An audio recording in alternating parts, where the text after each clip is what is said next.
नमस्कार। आज हम भारत के कमर्शियल रियल एस्टेट मार्केट मतलब 2025 में क्या रुझान चल रहे हैं उस पर थोड़ी बात करते हैं। हमारे पास कुछ हालिया रिपोर्ट्स हैं और कोशिश रहेगी कि इनमें जो खास बातें हैं उनको समझें, खासतौर पर ऑफिस स्पेस, इंडस्ट्रियल और लॉजिस्टिक्स और हाँ रिटेल में क्या हो रहा है। और देखिए, शुरू करने के लिए एक दिलचस्प बात, इस साल पहले 9 महीनों में ऑफिस स्पेस लीजिंग ने तो मतलब सारे रिकॉर्ड ही तोड़ दिए हैं। तो चलिए यहीं से शुरू करते हैं, देखते हैं ये आंकड़े क्या कहते हैं। तो जनवरी से सितंबर 2025 के बीच भारत की जो टॉप 9 शेयर हैं उनमें करीब 5.96 करोड़ वर्ग फुट ऑफिस स्पेस लीज हुआ। ये इस टाइम पीरियड के लिए अब तक का हाईएस्ट है, पिछले साल से भी मतलब 2% ज्यादा। ये सिर्फ एक नंबर नहीं है, ये दिखाता है कि ऑफिस स्पेस की जरूरत कितनी तेजी से वापस आई है और बल्कि पहले से भी ज्यादा मजबूत होकर। इसमें सबसे बड़ा हिस्सा बेंगलोर का रहा, करीब 25%। हाँ, लगभग 1.51 करोड़ वर्ग फुट। अब बेंगलोर तो आईटी हब है तो शायद ही उतना सरप्राइजिंग ना लगे। हाँ, वो तो एक्सपेक्टेड था थोड़ा। लेकिन उसके बाद मुंबई है, फिर दिल्ली एनसीआर। मुंबई में 1.06 करोड़ वर्ग फुट और दिल्ली एनसीआर 1.02 करोड़ फुट। यानी करीब 61% लीजिंग तो इन्हीं 3 बड़े शहरों में हुई है। बिल्कुल, ये शहर अभी भी इकोनॉमिक एक्टिविटी के मेन सेंटर्स हैं। और अगर हम सिर्फ तीसरी तिमाही देखें, मतलब जुलाई से सितंबर, हाँ, तो उसमें नेट एब्जॉर्प्शन 1.63 करोड़ वर्ग फुट रहा। नेट एब्जॉर्प्शन मतलब जितनी जगह ली गई माइनस जितनी खाली हुई। अच्छा।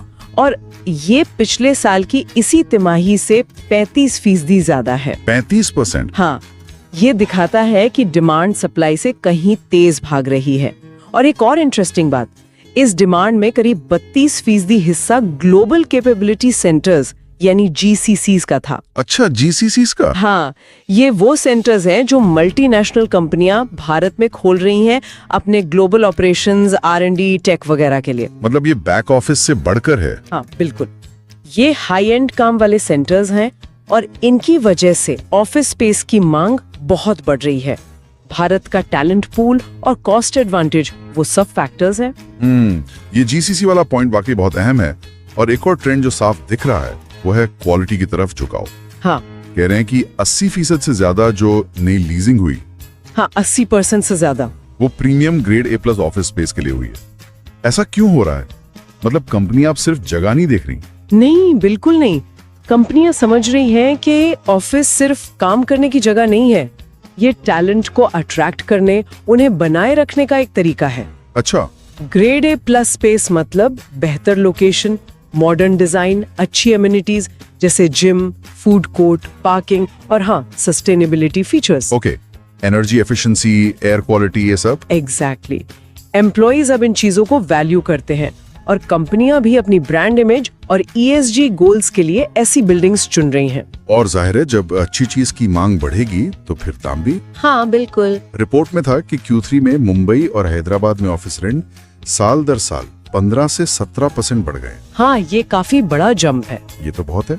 और ये सीधे सीधे डिमांड सप्लाई से जुड़ा है। अगर हम ओवरऑल देखें तो पूरे भारत में ऑफिस स्पेस की जो वैकेंसी रेट है, मतलब खाली पड़ी जगह, वो घटकर 14.81% पे आ गई है। अच्छा, कम हो रही है। हाँ, लगातार कम हो रही है।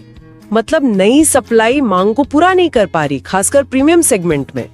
तो जब खाली जगह कम होगी तो लैंडलॉर्ड्स की बार्गेनिंग पावर बढ़ेगी और किराए ऊपर जाएंगे। तो मतलब 2026 में भी ये ट्रेंड शायद जारी रहे? लगता तो यही है, ये प्रेशर बना रह सकता है। ओके, तो ऑफिस स्पेस की कहानी साफ है। रिकॉर्ड मांग, जीसीसीज का बड़ा रोल, क्वालिटी पर फोकस और बढ़ते किराए। अब जरा इन्वेस्टमेंट साइड देखते हैं। क्या इन्वेस्टर्स भी इस तेजी को नोटिस कर रहे हैं? पैसा आ रहा है? बिल्कुल आ रहा है। इन्वेस्टमेंट के फ्रंट पर भी यही पॉजिटिव कहानी दिख रही है।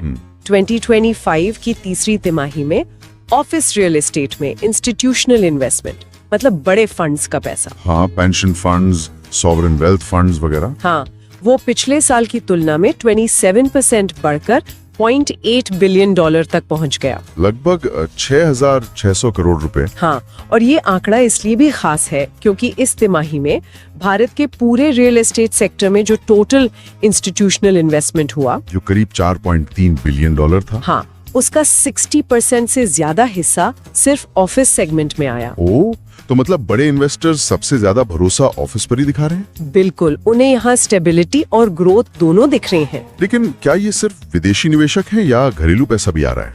यहीं पर एक बहुत बड़ा और मेरे ख्याल से बहुत पॉजिटिव बदलाव दिख रहा है।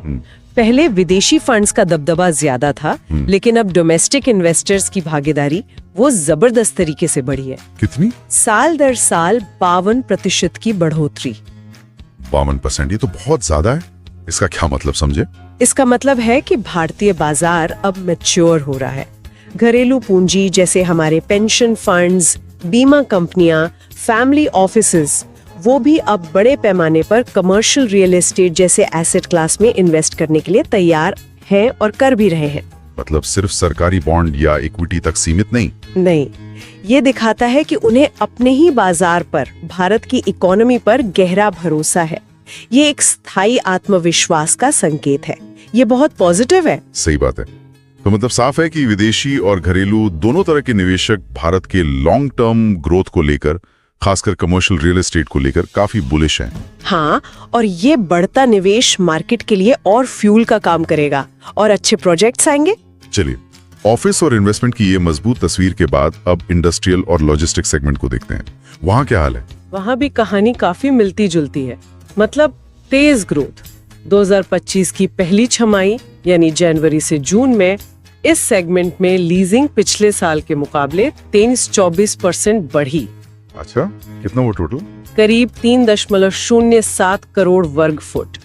3 करोड़ से ज्यादा? हाँ, ये सीधे सीधे दिखाता है कि मैन्युफैक्चरिंग और सप्लाई चेन इंफ्रा पर कितना फोकस बढ़ रहा है। और इसमें सबसे ज्यादा क्या लीज हो रहा है? फैक्ट्री स्पेस या गोदाम? सबसे बड़ा हिस्सा वेयर हाउसिंग का है, गोदामों का। कुल लीजिंग का 71% से ज्यादा। वो तो वेयर हाउसिंग की डिमांड बहुत ज्यादा है। बहुत ज्यादा। सामान को स्टोर करने, उसे इफिशिएंटली डिस्ट्रीब्यूट करने के लिए मॉडर्न वेयर हाउस चाहिए। मांग मेनली 3 तरफ से आ रही है: इंजीनियरिंग और मैन्युफैक्चरिंग कंपनियां, थर्ड पार्टी लॉजिस्टिक्स यानी 3PL कंपनियां, और जाहिर है ई कॉमर्स। हाँ, ई कॉमर्स तो होगा ही। तो मेक इन इंडिया और ऑनलाइन शॉपिंग दोनों का असर है? बिल्कुल। किन शहरों में ये डिमांड ज्यादा है? मुंबई? हाँ, मुंबई का हिस्सा सबसे ज्यादा है, करीब 23%, क्योंकि वो पोर्ट है, बड़ा बाजार है। लॉजिकल है। लेकिन ऐसा नहीं कि सिर्फ मुंबई में ही है। दिल्ली, NCR, पुणे, चेन्नई, इन शहरों में भी बहुत मजबूत एक्टिविटी है। ये दिखाता है कि लॉजिस्टिक्स और वेयर हाउसिंग की जरूरत अब सिर्फ गेटवे शहरों तक नहीं, बल्कि देश के कई इंपॉर्टेंट इंडस्ट्रियल और कंजम्पशन सेंटर्स तक फैल रही है। अच्छा, आपने ई कॉमर्स का जिक्र किया। जी। एक रिपोर्ट में था कि ई कॉमर्स कंपनियों ने अपनी लीजिंग पिछले साल से डबल से भी ज्यादा कर दी है। हाँ, ये एक बहुत इम्पोर्टेंट पॉइंट है। इतनी बड़ी उछाल क्यों? ये दिखाता है कि ये कंपनियां फ्यूचर के डिमांड के लिए तैयारी कर रही हैं, बड़े पैमाने पर। वो सिर्फ आज की जरूरत नहीं देख रही, वो अगले 3-5 साल की ग्रोथ के लिए इंफ्रास्ट्रक्चर बना रही हैं। अच्छा, मतलब लॉन्ग टर्म प्लानिंग। हाँ, और ग्राहकों तक सामान जल्दी पहुंचाना है। आजकल तो 10-15 मिनट डिलीवरी का जमाना है। हाँ, हमें काफी तेजी है। अब तीसरा बड़ा सेगमेंट रिटेल, मॉल और हाई स्ट्रीट दुकानें। वहाँ क्या तस्वीर है? लोग वापस खरीदारी के लिए निकल पड़े? बिल्कुल, आंकड़े तो यही बता रहे हैं। रिटेल स्पेस लीजिंग में भी मतलब जबरदस्त उछाल है। 2025 की तीसरी तिमाही में टॉप 8 शहरों में रिटेल लीजिंग वॉल्यूम 24 लाख वर्ग फुट से ज्यादा रहा। 2.41 मिलियन वर्ग फुट। हाँ, ये पिछले साल की इसी तिमाही से 45% ज्यादा है। 45%, ये बहुत बड़ा जंप है। बहुत बड़ा। दिखाता है कि कंज्यूमर कॉन्फिडेंस लौटा है, लोग बाहर निकल रहे हैं और रिटेल ब्रांड्स भी एक्सपैंड करने को तैयार हैं। और यहाँ भी क्या मुंबई सबसे आगे है? हाँ, ऑफिस और लॉजिस्टिक की तरह रिटेल में भी मुंबई टॉप पर रहा। कुल लीजिंग का करीब 24.5% हिस्सा मुंबई में था, लगभग 6 लाख वर्ग फुट। हाँ, दिल्ली, NCR और हैदराबाद में भी अच्छी ग्रोथ रही। लेकिन एक और ज्यादा इंटरेस्टिंग बात यह है कि इस तिमाही की कुल रिटेल लीजिंग का 84% हिस्सा शॉपिंग मॉल्स में हुआ। 84% मॉल्स में? मतलब हाई स्ट्रीट पीछे रह गई? ऐसा लग रहा है, कम से कम इस तिमाही में तो यही ट्रेंड है। ये दिखाता है कि ऑर्गेनाइज्ड रिटेल और शॉपिंग मॉल का जो कॉन्सेप्ट है वो अभी भी बहुत स्ट्रॉन्ग है। क्यों? मॉल में ऐसा क्या खास है? देखिए, मॉल अब सिर्फ शॉपिंग की जगह नहीं है, वो एक एक्सपीरियंस डेस्टिनेशन बन गए हैं। लोग वहाँ शॉपिंग के साथ खाना पीना, मूवी देखना, गेम्स खेलना, दोस्तों से मिलना सब करते हैं। हाँ, एक पूरा पैकेज। बिल्कुल। और ब्रांड्स को भी मॉल में गारंटीड फुटफॉल, अच्छा माहौल, प्रॉपर मैनेजमेंट मिलता है, तो नए स्टोर खोलने के लिए वो मॉल्स को प्रेफर कर रहे हैं। अगर पूरे साल की बात करें, जनवरी से सितंबर तक, जनवरी से सितंबर 2025 तक total retail space leasing 70 lakh वर्ग फुट पार कर गई है। 7.02 मिलियन। हाँ, ये पिछले साल इसी पीरियड से 25% ज्यादा है। और जिस रफ्तार से ये बढ़ रहा है, ऐसा लगता है कि ये सेक्टर पिछले साल का जो रिकॉर्ड था 7.88 मिलियन वर्ग फुट का, उसे आसानी से पार कर लेगा। तो मतलब रिटेल सेक्टर भी अच्छी वापसी कर रहा है। बिल्कुल, कंज्यूमर स्पेंडिंग सुधर रही है, फेस्टिव सीजन की उम्मीदें हैं और रिटेल ब्रांड्स, खासकर फैशन, F&B, इलेक्ट्रॉनिक्स वाले काफी एग्रेसिवली एक्सपैंड कर रहे हैं। तो हमने ऑफिस, इन्वेस्टमेंट, इंडस्ट्रियल लॉजिस्टिक्स और रिटेल चारों सेगमेंट्स देखे। हर जगह मजबूत ग्रोथ दिख रही है। इन सब के पीछे मेन कारण क्या है? क्यों चल रहा है सब इतना अच्छा? देखिए, कई फैक्टर्स एक साथ काम कर रहे हैं। पहला और सबसे इम्पोर्टेंट तो है भारत की मैक्रो इकोनॉमी। दुनिया में अनिश्चितता है, लेकिन भारत की ग्रोथ स्टोरी मजबूत मानी जा रही है। हाँ, एक ब्राइट स्पॉट की तरह देखा जा रहा है। बिल्कुल। दूसरा, अर्बनाइजेशन। लोग शहरों में आ रहे हैं तो हर चीज की जरूरत बढ़ रही है, ऑफिस, घर, रिटेल, लॉजिस्टिक्स। तीसरा, जो हमने डिस्कस किया, इन्वेस्टर्स का भरोसा, डोमेस्टिक और फॉरेन दोनों का। हाँ। चौथा, कुछ खास सेक्टर्स जो बहुत अच्छा कर रहे हैं, IT, BFSI, ई-कॉमर्स, लॉजिस्टिक्स, ये डिमांड को ड्राइव कर रहे हैं। सही। और पांचवा, अब सिर्फ जगह नहीं बल्कि क्वालिटी और सस्टेनेबिलिटी पर फोकस बढ़ रहा है। ये भी लीजिंग पैटर्न को बदल रहा है। और आगे के लिए क्या लग रहा है? क्या ये तेजी बनी रहेगी? जो अभी संकेत मिल रहे हैं उनसे तो लगता है कि ये मोमेंटम बना रह सकता है। जैसे हमने ऑफिस मार्केट में देखा, प्रीमियम जगहों पर वैकेंसी कम हो रही है, नई अच्छी सप्लाई लिमिटेड है। हाँ। तो इसका मतलब है कि 2026 में रेंट पर ऊपर की तरफ प्रेशर रह सकता है, किराए बढ़ सकते हैं। ओके। इंडस्ट्रियल और लॉजिस्टिक्स में ई-कॉमर्स और मैन्युफैक्चरिंग की ग्रोथ के चलते मांग मजबूत रहने की उम्मीद है। रिटेल में भी कंज्यूमर स्पेंडिंग और ब्रांड एक्सपेंशन जारी रह सकता है। तो कुल मिलाकर अगर आज की पूरी बातचीत का सार निकालें तो क्या कहेंगे? संक्षेप में यही कि भारत का कमर्शियल रियल एस्टेट बाजार 2025 में एक बहुत ही मजबूत फेज में है। ऑफिस लीजिंग रिकॉर्ड बना रही है, जिसे GCCs और क्वालिटी डिमांड ड्राइव कर रही है। इन्वेस्टमेंट फ्लो स्ट्रॉन्ग है, खासकर डोमेस्टिक पैसा आना एक बड़ा पॉजिटिव है। हाँ। लॉजिस्टिक्स और वेयरहाउसिंग, ई-कॉमर्स और मैन्युफैक्चरिंग की जरूरतों के कारण तेजी से बढ़ रहा है। और रिटेल सेक्टर भी कंज्यूमर कॉन्फिडेंस और मॉल कल्चर के चलते शानदार वापसी कर रहा है। और ये सब ज्यादातर बड़े शहरों में हो रहा है, मुंबई, बेंगलोर, दिल्ली, NCR। हाँ, ये शहर अभी भी इस ग्रोथ के एपिसेंटर बने हुए हैं। ये पूरा सेक्टर मतलब भारतीय इकोनॉमी की ग्रोथ स्टोरी का एक अहम हिस्सा है, एक आईना है। बिल्कुल।